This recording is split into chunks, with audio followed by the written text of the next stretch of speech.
के शानदार प्रदर्शन से उत्साहित कांग्रेस का फोकस अब विधानसभा चुनाव पर है। 10 साल से सत्ता से बाहर रहने के बाद पार्टी को अब वापसी की उम्मीद नजर आने लगी है। यही वजह है कि अक्टूबर-नवंबर में होने जा रहे विधानसभा चुनाव के लिए पार्टी ने तैयारियां तेज कर दी हैं। लोकसभा चुनाव की तरह कांग्रेस विधानसभा में भी मजबूत और जिताऊ कैंडिडेट उतारने के प्लान पर काम कर रही है। कैंडिडेट सिलेक्शन के दौरान सामाजिक और जातीय समीकरणों का भी पूरा ध्यान रखा जाएगा। कैंडिडेट सिलेक्शन से पहले 3 सर्वे होंगे। सूत्रों के मुताबिक विधानसभा चुनाव में टिकट वितरण से पहले कांग्रेस 3 सर्वे करवाएगी। पहला सर्वे कांग्रेस की जिला स्तर की कमेटी करेगी, दूसरा सर्वे निजी एजेंसी से कराया जाएगा और फिर तीसरा और आखिरी सर्वे हाईकमान की ओर से कराया जाएगा। सर्वे में सभी पैमाने पर फिट बैठने वाले दावेदारों को ही चुनाव लड़ने का मौका दिया जाएगा।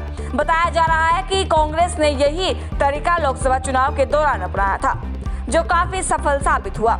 2019 में 0 सीट पर सिमटने वाली कांग्रेस ने न केवल 5 सीटें जीती, बल्कि अन्य सीटों पर भी बीजेपी प्रत्याशियों को मजबूत चुनौती पेश की। कांग्रेस ने रखा 70 सीटों का लक्ष्य।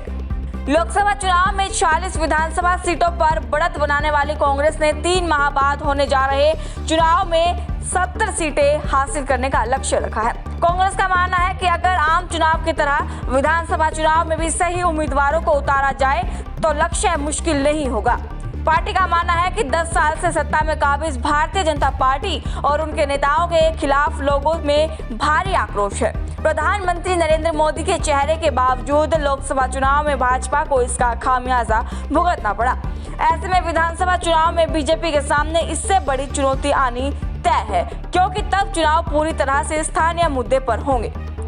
पूर्व मुख्यमंत्री भूपेंद्र सिंह हुड्डा बीजेपी की इस चुनौती की ओर इशारा करते हुए कहते हैं कि लोकसभा चुनाव में हाफ होने के बाद भाजपा विधानसभा चुनाव में पूरी तरह से साफ हो जाएगी। देखिए, जिस प्रकार से लोगों में जोश दिखा, क्योंकि देश विधायक हैं, उसके आधार पर मैं कह सकता हूँ कि हरियाणा की 36 बरादरी ने मन बना लिया है कि आने वाली सरकार हरियाणा में कांग्रेस की सरकार में। यहाँ हरियाणा में लोकसभा में तो हाफ हो गए ना, विधानसभा में साफ हो गए। कुल मिलाकर लोकसभा चुनाव में अच्छे नतीजे मिलने के बाद कांग्रेस एक नई ऊर्जा के साथ विधानसभा चुनाव की तैयारी में जुटती नजर आ रही है। कांग्रेस अपने मकसद में कितना कामयाब हो पाती है, ये तो आगामी विधानसभा चुनाव के नतीजे ही बताएंगे। Bureau report, Punjab Kesari TV. हमसे जुड़े रहने के लिए हमारे YouTube चैनल को सब्सक्राइब करें और नई वीडियो की नोटिफिकेशन के लिए बेल आइकॉन को दबाएं। अगर आप ये वीडियो Facebook पर देख रहे हैं तो लाइक जरूर करें और ज्यादा से ज्यादा शेयर करें। धन्यवाद।